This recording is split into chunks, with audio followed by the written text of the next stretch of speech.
One of the biggest questions to answer is, what do I do? I think this question is asked by a lot of people, and I got it written down. I think what do I do is a question that not just business owners and entrepreneurs face. Everybody faces that in their lives, in their career, whatever they want to do.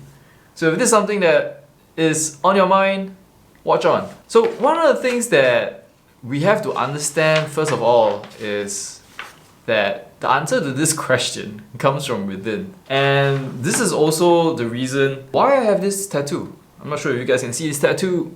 Can you see this tattoo? It's a tattoo of a compass, a clock, and an arrow.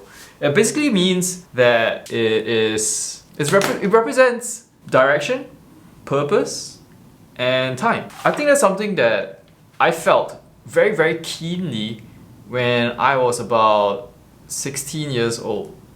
When I was 16 years old, I was just a kid, and all my life, my parents decided everything for me. What clothes to wear, what to eat, what subjects to study in school, any activities that I would do outside of school as well. So all that was kind of controlled by my parents. When I was 16 years old, that was when the GCE O-levels was, and it's apparently a very big thing, especially if you're in school. So I wasn't very good as a student. I wasn't a very good student.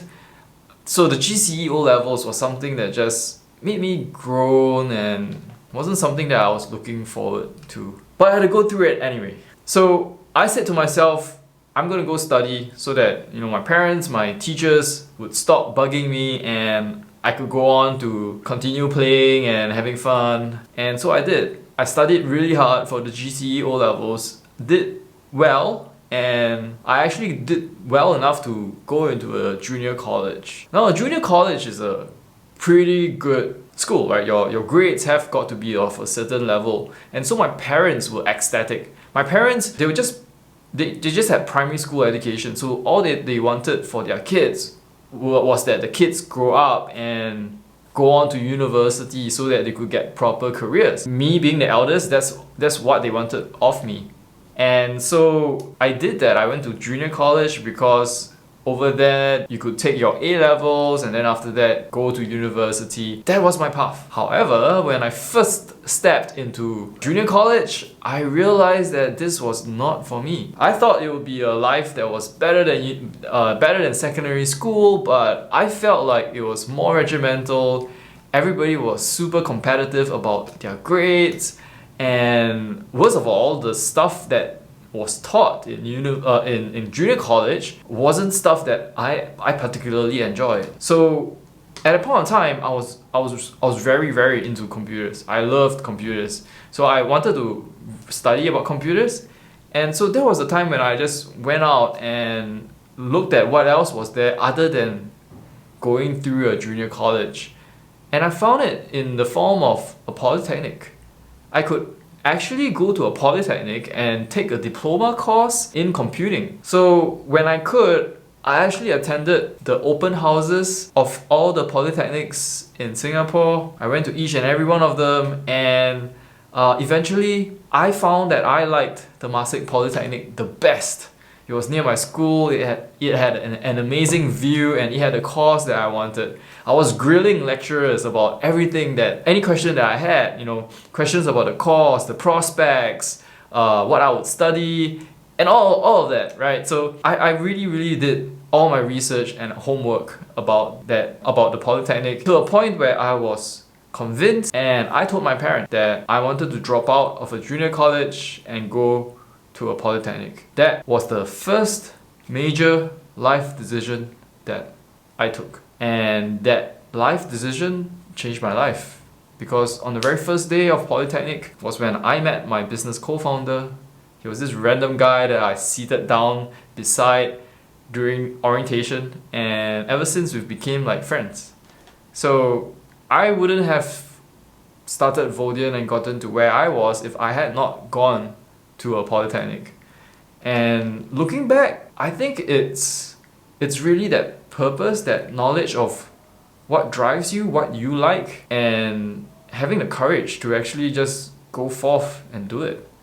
Back then as a kid, I wouldn't say that it was courageous. I'd say that, it's me being headstrong and just wanting to do stuff that I liked. But if you think about it, that's actually a really, really good way of living your life.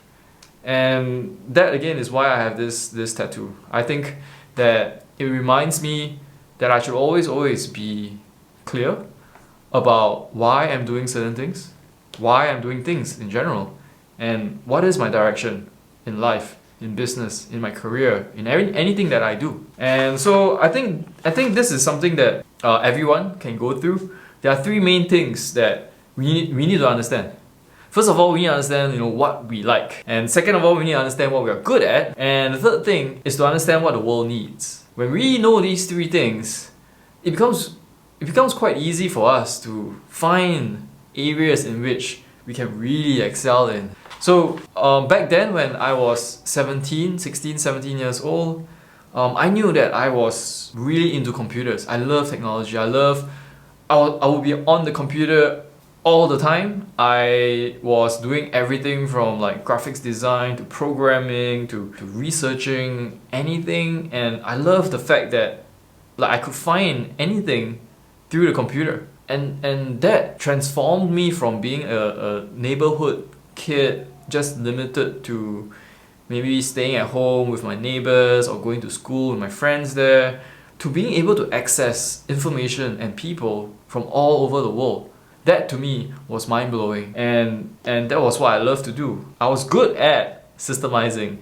I couldn't stand inefficiencies. I couldn't stand it when things didn't move smoothly, and I loved piecing things together in a very logical sequence, and that comes naturally to me no matter what I'm doing. And so I could apply what I'm good at, to what I love to do, which is technology. And it also turns out that I am actually pretty good at entrepreneurship, at business. Ever since I was a kid, I was always thinking about business. I was always thinking about how do I provide value to other people? How do I make sure that I can actually contribute? And that's something that stuck with me. So that's something that I'm also very good at. And then is the third thing, which is what the world needs. So when we think about what the world needs, we have to understand where and what areas we are looking at. Back then as a kid, even though I knew that I was good at computers and I'm an entrepreneur and I'm very good at systemizing, I didn't know how to piece that together into what the world needs. Because when we figure out what the world needs, we can actually provide value, because it's a supply and demand thing. And so when I was in poly, I realized that my skills as a web designer, as somebody that was good at computers, could be used for web design. I realized that companies who wanted websites would pay me for my skill sets as somebody that's good in computers, somebody who's into entrepreneurship, and somebody who's into building systems and processes. All that transformed and came together to create a web design service, a web design business. And that's where you combine the three things together: what you love, what you're good at, as well as what the world needs. And at that point of time, I became a web designer. After that, it was just a short while, like probably 2 years after that my business co-founder and I, we actually pivoted the business using the same three things as well, right? What we love to do, what we're good at, as well as what the world needs, to really pivot our business to focus solely on web hosting. Web hosting is essentially the hosting of websites and emails that companies need. And that was the pivot that we did. We started growing after that. We committed and dedicated ourselves to the business, scaling it up we started from like zero all the way up to $30 million.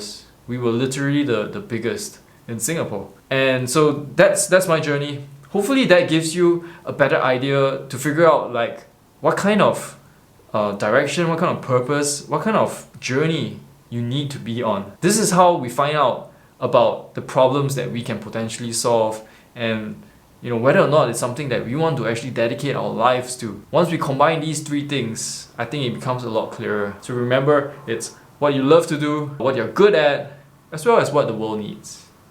So hopefully that helps you. Please share this, like this video, and leave a comment. I like listening and hearing from all of you, so please help me do that. Hit the subscribe button as well so you'll be notified whenever I put out a new video, and I'll see you in the next one.